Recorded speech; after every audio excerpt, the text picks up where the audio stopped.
জয় গুৰু শঙ্কৰ সৰ্বগুণাকৰ যা কেৰি নাহি কেউ পাম তু হাৰি চৰণে ৰেণু শতকোটি বাৰ উপৰূপ নাম বাৰ। যে মই জানো গোপ শিশু হবে দেৱ অংশ বৎসগণে যতেক সকলে ঋষি বংশ। দেৱ অংশ ব্ৰহ্মাৰ দেৱৰ অংশে তেওঁলোকে ঋষি হৈ আছে। আপোনাৰ হ'ব এটা কথা মই আজি ক'ব বিচাৰিছোঁ যে পূৰ্বজন্মৰ কৰ্মৰ ফলবিলাক অথলে নাযায়। যায়নে? নাযায়। তাৰ প্ৰমাণ আছে নেকি? আমি যিমানবিলাক কৰ্ম কৰিছোঁ এই সমস্ত কৰ্মবিলাকৰ ফল কেতিয়াও এক বিন্দু অথলে নাযায়। মাত্ৰ আমি অনুভৱ কৰোঁতেহে দেৰি হয়, নহয়নে বাৰু? আচ্ছা, আপোনালোকৰ মাজত আজি মই এটা কথা সুধিব বিচাৰিম যে আপোনালোকৰ জীৱনটোক লৈ সুখীনে? সকলোকে কৈছোঁ, আমি যিটো জীৱন যাপন কৰিছোঁ আমি প্ৰকৃততে সুখীনে? সুখীনে কওকচোন মনত। যিটো আমি নৰজীৱন লৈ আজি এই সংসাৰত ভোগ কৰি আছোঁ, ইতিমধ্যে আমি যামগৈ বুলিও জানো, মৃত্যু হ'ব বুলিও জানো, কিন্তু আমি সুখীনে? সুখী হয় নহয়?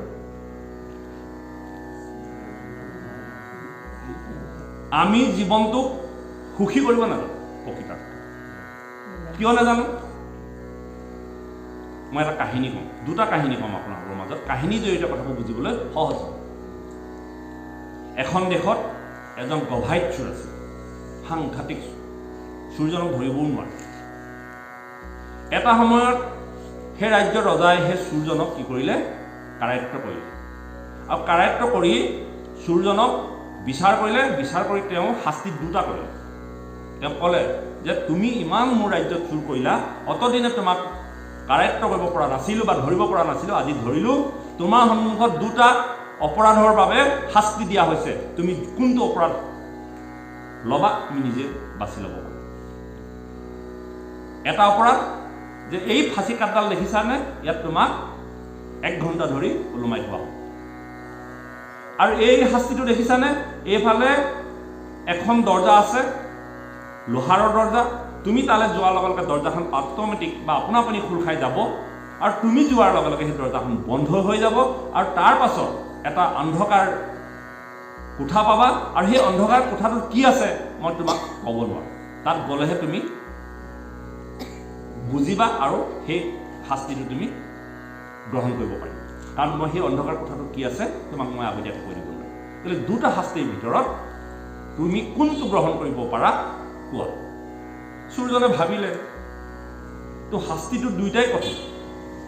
এইটোত যদি মই ওলমো লগে লগে মৃত্যু, আৰু এইটোত গ'লে বা আৰু বা কি আছে।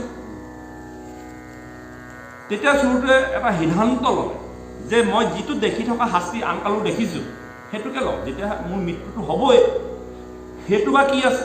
তাত কি জানো মই তিলতিলকৈ মৰিবলগীয়া হ'ব পাৰে, অত্যন্ত কষ্ট খাই মৰিব লগা হ'ব পাৰে। গতিকে মই যিটো দেখি আছোঁ এইটো ফটককৈ মাৰি দিব, মৰি থাকিম, যি হ'ল হ'ল আৰু। গতিকে সদায় দেখি থকা শাস্তিটোকে তেওঁ গ্ৰহণ কৰিলে, আৰু এটা সময়ত তেওঁক ফাঁচি দি পেলাই তেওঁক চোৰটো মৃত্যুদণ্ড কৰিলে।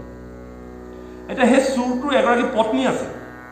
পত্নীগৰাকীয়ে ৰজাক সুধিলে যে হে মহাৰাজ, মোৰ স্বামী চুৰ কৰাৰ কাৰণে আপুনি যি দণ্ড বিহিলে, দণ্ডৰ কাৰণে তেওঁ মৃত্যুবৰণ কৰিলে, যি হৈ গ'ল হৈ গ'ল। আচ্ছা, দ্বিতীয় শাস্তিটোত কি আছে মই জানিব বিচাৰোঁ। তেতিয়া ৰজাই পত্নীগৰাকীক ক'লে যে দ্বিতীয় শাস্তিটোত তেওঁ দৰ্জাখন সোমাই যোৱাৰ লগে লগে এটা অন্ধকাৰ কোঠা পাব, আৰু অন্ধকাৰ কোঠাটোৰ পাছত তেওঁ পুনৰ আকৌ এটা কোঠা পাব। সেইটো কোঠা অত্যন্ত পোহৰ, আৰু তাত এজন সাধুৱে এখন মহাভাগৱত লৈ আহিব, আৰু ভাগৱতক ধৰি তেওঁ শপত খুৱাব যে তুমি ভৱিষ্যতে আৰু এনেকুৱা কৰ্ম নকৰিবা। আৰু তেওঁ ভাগৱতৰ জ্ঞান দিব। জ্ঞান দি তেওঁ কি কৰিব, সম্পূৰ্ণ জীৱনৰ ভুলৰ পৰা তেওঁ শুদ্ধ পথলৈ লৈ যাব, আৰু লৈ গৈ তেওঁ কি কৰিব, বিভিন্ন মণি মুক্তা অলংকাৰে সুসজ্জিত কৰি জ্ঞান প্ৰদান কৰি তেওঁ এখন ৰথ আহিব, আৰু সেই ৰথখনত উঠাই নি তেওঁ জ্ঞান প্ৰদান কৰি ধন টকা পইচা দি পেলাই তেওঁ কি কৰিব, ঘৰত নি থৈ আহিব। তো পত্নীগৰাকীয়ে এই কথা জনাৰ পাছত কেনেকুৱা লাগিব চিন্তা কৰক। কিন্তু তেওঁ সেই যিটো সদায় দেখি থকা শাস্তিটোকে গ্ৰহণ কৰে। এই কথাটোত কি আছে, তেওঁ সেই কথাটো যদি গ্ৰহণ নকৰা হ'লে তেওঁ বাচি যায়। কাৰণ সেই ধৰ্মীয় গুৰুজনে তেওঁক কি কৰিব, তেওঁ যে সদায় চুৰ কৰি যি অপকৰ্ম কৰি থাকে তাৰ কাৰণে তেওঁ ভাগৱতৰ জ্ঞান দি পেলাই তেওঁ কি কৰিব, সাধুলৈ ৰূপান্তৰিত কৰিব। আৰু সাধু হোৱাৰ লগে লগে তেওঁ মণি মুকুতা ৰত্ন দি পেলাই তেওঁ সোণৰ ৰথত নি পেলাই তেওঁ কি কৰিব, ঘৰত নি সুন্দৰভাৱে জীৱন যাপন কৰিব পৰা ব্যৱস্থা কৰিলে। কিন্তু তেওঁ কি কৰিলে, সেই শাস্তিটো গ্ৰহণ নকৰি তেওঁ যিটো দেখি থকা শাস্তি গ্ৰহণ কৰিলে। এতিয়া এই কাহিনীটোৰ পৰা আমাক কি বুজিব কৈছে? এই কাহিনীটোৰ পৰা কৈছে যে আমি জীৱনত জন্মগ্ৰহণ কৰি আমি যিকেইটা বস্তু দেখি আছোঁ সেইকেইটাকে গ্ৰহণ কৰি আছোঁ। নতুন কিবা এটা পাবৰ কাৰণে বা নতুন এটা জানিবৰ কাৰণে আমি কোনোদিনে হেঁপাহ নকৰোঁ, নহয়নে বাৰু? যাক আমি পৰম্পৰা বুলি গ্ৰহণ কৰি আছোঁ, যাক আমি পৰম্পৰা বুলি গ্ৰহণ কৰি আছোঁ। আজি ভাগৱতে বিভিন্ন ধৰণৰ ভক্তিৰ কথা কৈ আছে, কিন্তু সেই ভক্তি অনুশীলন নকৰোঁ।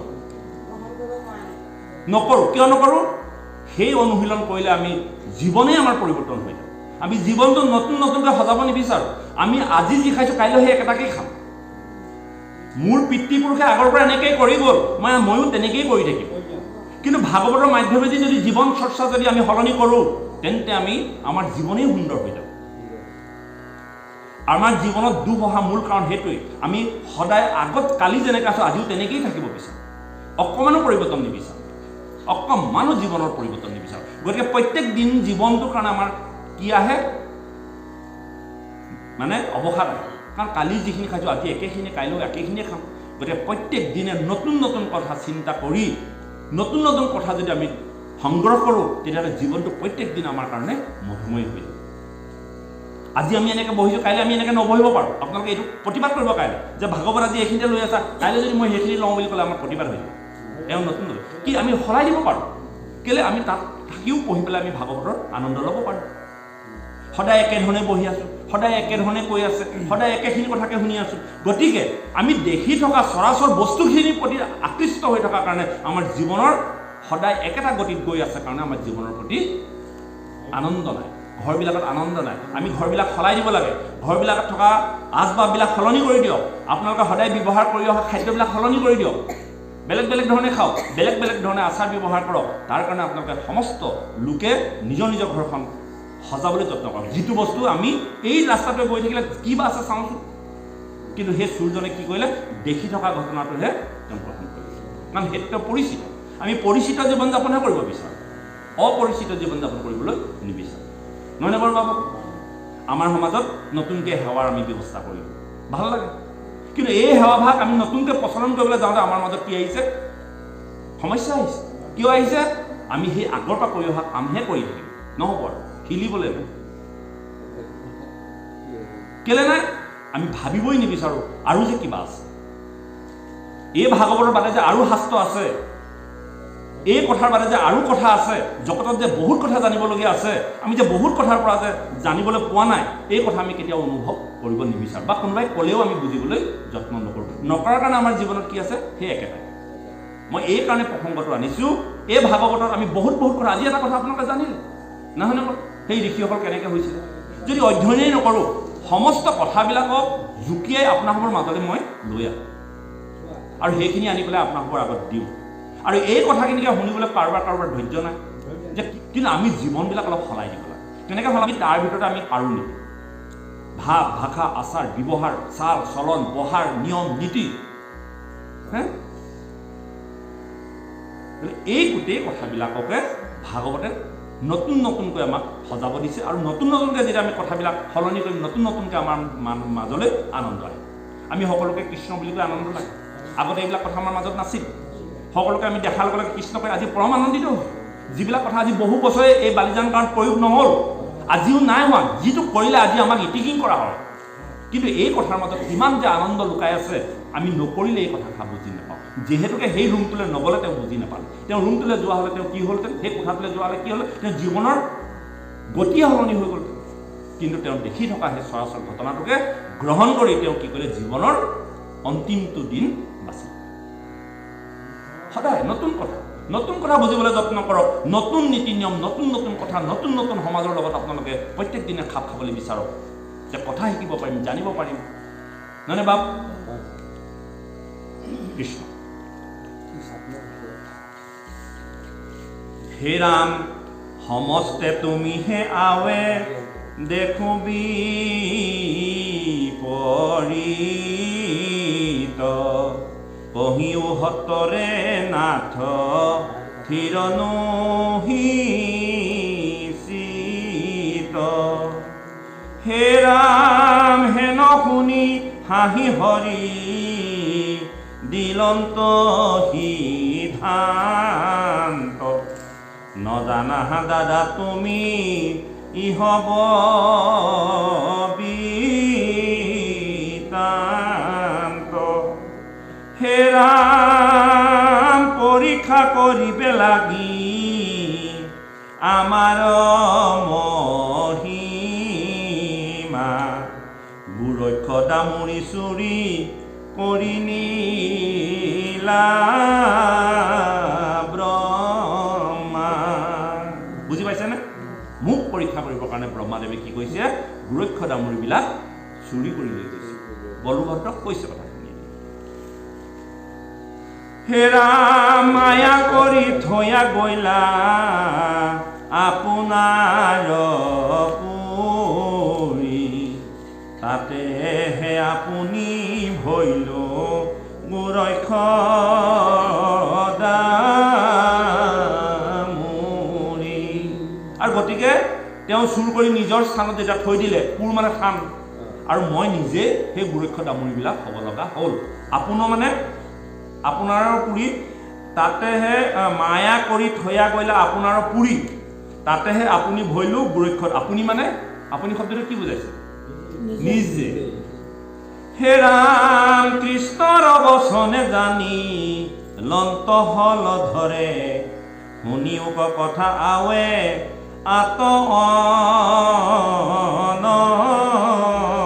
অনন্তৰে। এ ৰাম ব্ৰহ্মাৰ সেনেকে গইল ঐত্যবৰিষে পুনৰূপী ব্ৰহ্মা আহি দেখিলা পৈতেক। বহু এক বছৰ পাছত আহি ব্ৰহ্মাদেৱে পুনৰ একেখিনি গুৰক্ষ দামুৰিকে দেখিলে। সেইটোকে কৈছে যে ব্ৰহ্মাৰ খেনেকে গৈ লওক ঐত্যবৰিষে। ব্ৰহ্মাৰ এটা খেনেকত এবছৰ গুচি যায়, নহয়নে বাৰু? আৰু পুনৰূপী ব্ৰহ্মা আহি দেখিলে প্ৰত্যেকক। পুনৰ তেওঁ ঘূৰি আহি আকৌ সেই একেখিনি গৰু পোৱালি আৰু গৰুকে বা গোপসকলক দেখা পালে। হে ৰাম পূৰ্বৱতে শিশু হবে আচৈক্ৰিয়া কৰি বৎস ছয় চাৰন্তে সন্ত দেৱ হৰি। হে ৰাম মিলিল মনত আহি বিধিৰ বিস্ময় জুনু আনিল তহেহি বৎস শিশুচয়।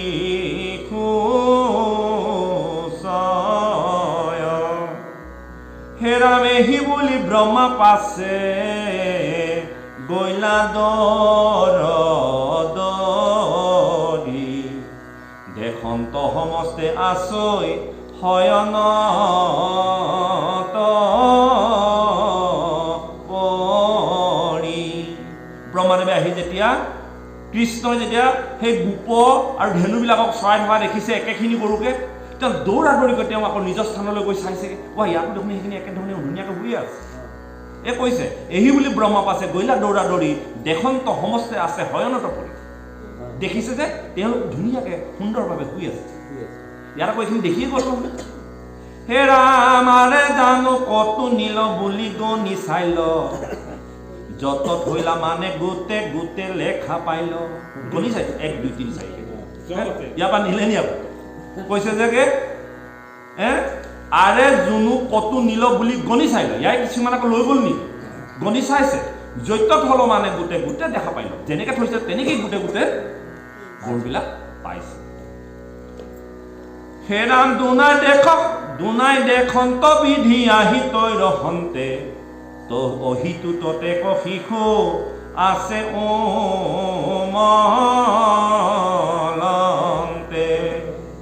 ওমলন্তে। কৃষ্ণে ইটো গুৰৈ খদা মুৰি কৈত পাইল এহি বুলি ব্ৰহ্মাচিৰ কালচিন্তি চাইল। ব্ৰহ্মাদেৱে ভাবিছে যে কৃষ্ণ ইমান গুৰৈ খদা মুৰি ক'ব পালে ক'ৰে সি। আকৌ যেতিয়া চেহেৰাবোৰ মিলাই চাইছে যে চেহেৰাবোৰ বেলেগ বেলেগ নিয়া ব্ৰহ্মা পাজোলৰ কৰি গৈছে। পৰীক্ষা কৰিবলৈ আহি নিজে পৰীক্ষাত এতিয়া সন্মুখীন হৈছে। এই হ'ল কৃষ্ণৰ লীলা। হে ৰাম দুনাই দেশন্ত বিধি আহি তৈ ৰহন্তে অহিতু ততে কহিখো আছে মলন্তে।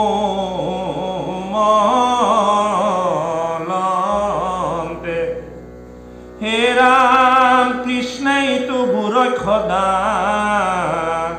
মুৰি কৈত পাইল এহি বুলি ব্ৰহ্মাচিৰ কালচিন্তি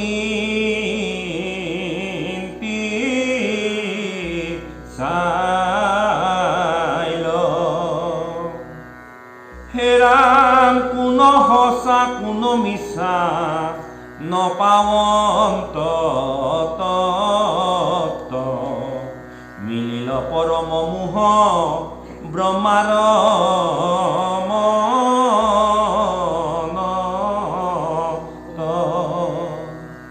হে ৰাম একোহাৰ নিকাৰণ পান্ত গুণী গুণী কৃষ্ণ কমোহন্তে মোহ ভৈলন্ত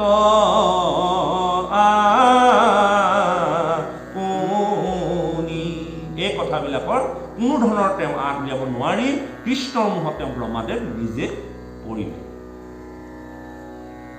হে ৰাম নিখবদ বিধি জ্ঞান হুৰুতি তুতিল আপোনাৰ হৰে যেন আপুনি ফুটিল। কি কৈছে? লোকলৈ হ'ল ফুটি নিজে মৰে ফুটি। আনলৈ শৰ টানি নিজে সেই শৰৰ আঘাতত কি হ'ল পৰি মৰিছে। নিখবদ বিধি জ্ঞান সুৰুতি তুতিল। সুৰুতি মানে আমি কওঁ যে থকা চুৰুটি হেৰাই গৈছে, চুৰুটি বুলি কওঁ, আচলতে সুৰুটি। আমি সেইটো চান কৰোঁ, এই বোলে থকা চুৰুটি হেৰাই গ'ল। কথাবোৰ ভাগৱতত আছে শব্দ চুৰুটি। দন্তীয়া হত উচকা ৰৈৰুৰ দুইটা তৎ চিকাই টি। ইয়াত আছে সুৰুটি অসমীয়াত আৰু সংস্কৃতত ক'লে চুৰুটি। নিখবদ বিধি জ্ঞান সুৰুটি তুতিল আপোনাৰ হবে যেন আপোনাৰ হৰে যেন আপুনি ফুটিল। নিজৰ হৰ পাতি নিজকে আঘাত কৰি মহন্তক মায়া কৰি আপোনাকে নাখে সূৰ্যবাকে যেন জুই আঙনি প্ৰকাশে। সাগৰৰ আগে ক্ষুদ্ৰ নদী কৰে ছতি বাৰয় বনিৰ আগে যেন ফিৰিঙতি।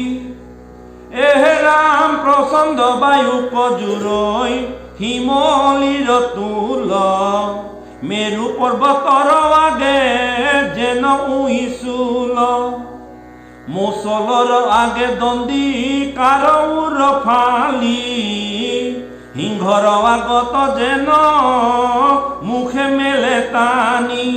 কি কৈছে? সাগৰৰ আগত ক্ষুদ্ৰ ক্ষুদ্ৰ নদীবিলাকে কেতিয়াও তিৰিমেৰি কৰিব নোৱাৰে। ঠিক তেনেকে প্ৰচণ্ড অগ্নিত ফিৰিঙতিবিলাকৰ কিবা কাম আছে নেকি? আকৌ কৈছে মেৰু পৰ্বতৰ আগত উই সাফলৰ কিবা কাম আছে নেকি? সেই পৰ্বতটোৰ কাষত থাকিলে উই সাফলটো কোনোবাই পৰ্বত বুলি ক'ব নেকি? আৰু উই সাফলটো সেই পৰ্বতৰ লগত ফেৰ মাৰিলে হ'ব নেকি? এই সৰু সৰু গাই নদীখনে সাগৰৰ লগত ফেৰ মাৰিলে হ'ব নেকি? হা, একুৰা প্ৰকাণ্ড জুইত সেই অগ্নি ফিৰিঙতিটোৱে কি কাম? য'ত একুৰা জুই যদি আছে।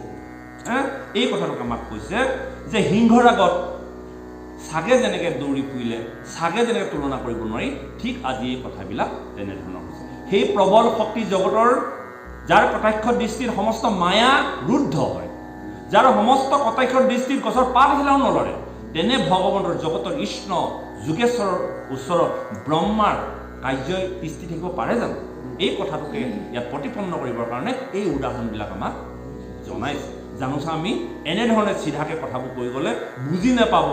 কিমান সুন্দৰকৈ ভাগৱতত আমাক অমিত বৰষিছে যাতে আমাৰ লোকসকলে সুন্দৰভাৱে যাতে বুজি পায়। প্ৰভাৱ দেখুৱাবৰ কাৰণে তুলনা কৰি দেখুৱাইছে কোনটো বস্তু কোনটোৰ লগত সমকক্ষ নহয়। অৰ্থাৎ ব্ৰহ্মা বিষ্ণু মহেশ্বৰ প্ৰভু ভগৱন্তৰ লগত কেতিয়াও তুলনা কৰিব নোৱাৰে। আৰু তুলনা কৰিব নোৱাৰাৰ কাৰণে ভাগৱতৰ প্ৰাৰম্ভণিতে সেইকাৰণে কৈছে কৃষ্ণৰ পূজাটো কেতিয়াবা বিঘ্নি হয়। প্ৰথমতে আছে কেনেকৈ বিঘিনি হয়? ঋষিসকলে কৈছে যে তোমাৰ কথা চিন্তা কৰি তোমাৰ নাম তোমাক আগত ৰাখি আমি পূজাবিলাক কৰিছিলোঁ, কিন্তু আমাৰ সেই পূজাবিলাকত বিঘিনি আহিছে। সেই যজ্ঞবিলাকত কৃষ্ণ নামো আছে। আজি যেনেকৈ আমাৰ সমাজত যজ্ঞ কৰাৰ লগত কৃষ্ণ নামো আমি কওঁ, কিন্তু ভাগৱতৰ প্ৰাৰম্ভণিতে এই কথা কৈছে যে কৃষ্ণ নাম জপিলেও বিঘিনি ঘটিব। কিয় ঘটিব? এই কথাটোকে প্ৰমাণ কৰিছে যে সমস্ত সূৰ্য দেৱতাৰ লগত কৃষ্ণক যদি একেখন আসনতে বহুৱাই পূজা অৰ্চনা কৰে তেন্তে কৃষ্ণক অপমান কৰাৰ বাদে আৰু বেলেগ কথা নহয়। এই কথা মনত ৰাখিব যে আমি কৃষ্ণ নাম লৈছোঁ নহয়, ক'লে কি হ'ব? ক্ষুদ্ৰ দেৱতাক পুজিলে কিবা আমি কৃষ্ণ নামেই গাইছোঁ। বহুতে যুক্তি কৰিব বিচাৰে, হয়নে বাৰু? কি আমি কৃষ্ণ নামেই গাইছোঁ? ব্ৰহ্মা বিষ্ণুৰ মহেশ্বৰে সেই অগ্নি দপদপকৈ জ্বলি থকা জুইৰ লগত তেওঁ এটা ফিং যিবিলাকে কেতিয়াও তাত লগত তুলনা কৰিব নোৱাৰে। কথাটো বুজিছেনে আপোনালোকে? ধ্যান দিয়ক কথাবিলাক, আৰু কথাবিলাক ধ্যান দি কথাবিলাক আপোনালোকে অনুশীলন কৰিবলৈ যত্ন কৰক। বোলে শুনিছোঁ এৰিছোঁ, জীৱন কৃষ্ণ। হে ৰাম সিংহৰ আগত যেন মুখে মেলে টানি, সেহি মতে ব্ৰহ্মা মায়া কৰিয়া কৃষ্ণত ক'ত ৰৈছে? হে ৰাম মাচলৰ আগে দণ্ডিকাৰ উৰ ফালি, সিংহৰ আগত যেন মুখে মেলে টানি, সেহি মতে ব্ৰহ্মা মায়া কৰিয়া কৃষ্ণত, ভৈলন্ত আপুনি পাছে শ্ৰুতি বুদ্ধি হত, শুনি উৱা সহ্য আৰু আত অনন্তৰে, তধা দিয়া চাই যেবে আশা সৃষ্টি কৰে, ব্ৰহ্মাৰ অৱাগতে পাছে প্ৰভু নাৰায়ণ, এৰিলন্ত হিতু হবে মূৰ্তিকতে খন। কৃষ্ণৰ মায়াৰ প্ৰভাৱত পৰি ব্ৰহ্মাদেৱৰ থকা সুৰুচিটি হেৰাই গৈছে, আৰু তেওঁ কি কৈছে? নিজৰ ৰথতে তেওঁ মূৰ্ছা গৈছে। কৃষ্ণৰ সেই গোপবালকৰ কোটি সূৰ্যৰ পোহৰ সহ্য কৰিব নোৱাৰি ব্ৰহ্মা চকু চাপ মাৰি সেই ৰথতে তেওঁ ঢলি পৰিছে। আৰ ব্ৰহ্মাৰ অবাগতে পাশে প্ৰভু নাৰায়ণ, এৰিলন্ত হিতু হবে মূৰ্তি কত এখন। কৃষ্ণৰ আগতে ব্ৰহ্মাদেৱে নিজৰ মূৰ্তি মানে অচেতন হৈ পৰিলে, নিজৰ ব্ৰহ্মই যে ব্ৰহ্মা এই অস্তিত্বটো নাইকিয়া হৈ গ'ল, তেওঁ পৰি গ'ল।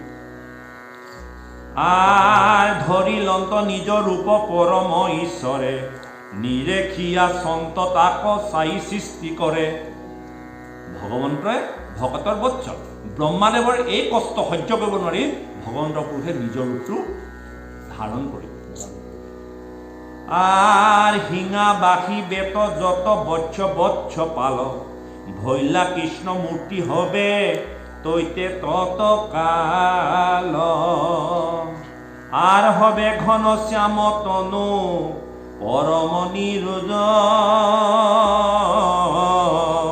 শুভৈ পিত বস্তে আতি হবে চতুর্ভুজ, আর শঙ্খ চক্র গদা পদ্ম হবারু হাতত, মকৰ কুণ্ডলে কৰ্ণে কিৰীটি শিৰত। ৰূপটো দেখাই দিছে। এই ভাগৱতত আপোনালোকে এটা কথা লক্ষ্য কৰিছেনে? গুৰুৰূপী ব্যাসদেৱে মোৰ কৃপালু শংকৰ গুৰুজনাই এই ভাগৱতৰ এনেকুৱা এটা চিন্তা কৰি প্ৰত্যেক কথাৰ মূৰে মূৰে ভগৱন্তৰ ৰূপটো দৰ্শন কৰোৱাই আছে। য'তেই সুযোগ পাইছে তাতেই ভগৱন্তৰ ৰূপটো আনিছে। আমি আজিলৈকে বহুত ধৰণৰ ৰূপ পঢ়ি আহিছোঁ, নহয়নে বাৰু? য'তেই সুযোগ পাইছে তাতেই ভগৱন্তৰ ৰূপটো দেখুৱাইছে। ভগৱন্তৰ ৰূপটো দেখুৱাইছে। ভগৱন্তৰ ৰূপটো দেখুওৱাৰ কাৰণে তেওঁ কি হৈছে আমাক এই কথাটো প্ৰতিপন্ন কৰাব বিচাৰিছে যে ভগৱন্তৰ ৰূপটো তুমি হৃদয়ত ধ্যান কৰা আৰু মুখে লোৱা ৰাম নাম হৃদয়ে ধৰা ৰূপ এতেকে মুকুতি পাইবা কহিলো স্বৰূপ। এয়ে হ'ল ভাগৱতৰ মূল সিদ্ধান্ত। আমি কৃষ্ণ নাম গাই থাকিলে নহ'ব, কৃষ্ণ নামৰ লগে লগে কৃষ্ণ নামৰ ৰূপ আমাৰ হৃদয়ত ধাৰণ কৰিব লাগিব।